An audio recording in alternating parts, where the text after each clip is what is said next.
السلام عليكم، مرحبا بكم في فيديو جديد.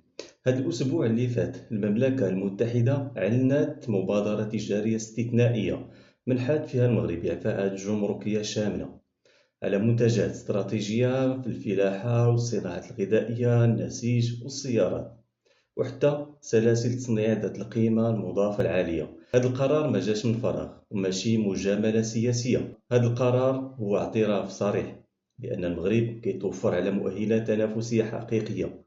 فعلاش بريطانيا اختارت المغرب بالضبط؟ واش صدفة أنها تفتح سوقها بدون جمارك، ولا لأن المغرب ولا اليوم قوة اقتصادية صاعدة فرضت نفسها بالأرقام وبالوقائع؟ اولا نهضروا على الموقع الجغرافي. المغرب كيشكل بوابه طبيعيه بين اوروبا، افريقيا وامريكا، قريب من الاسواق الاوروبيه وقريب من العمق الافريقي، يعني تكلفه النقل اقل وسرعه اكبر.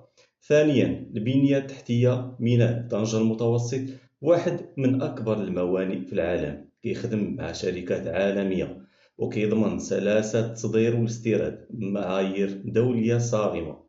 ثالثا كاين كذلك الاستقرار السياسي والمؤسساتي.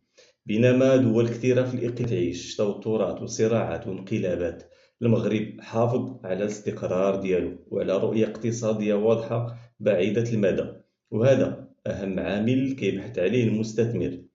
كذلك عندنا اليد العاملة المؤهلة والتكلفة التنافسية. المغرب جمع بين التكوين، الانضباط والكلفة المعقولة، ولهذا شركات عالمية في قطاع السيارات والطيران اختارت المغرب بدل دول أخرى.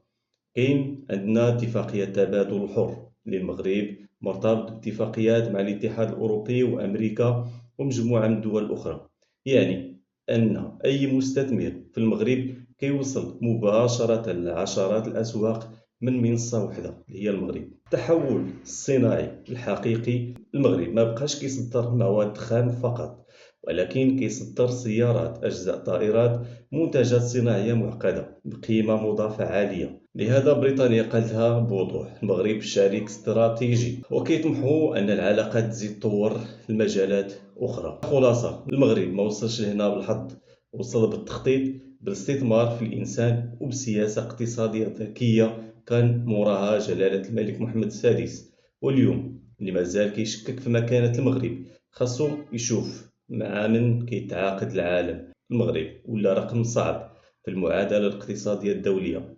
شكرا لكم على المشاهدة، في انتظار مواضيع أخرى. ما تنسوش أنكم تشتركوا في القناة باش يوصلكم كل جديد.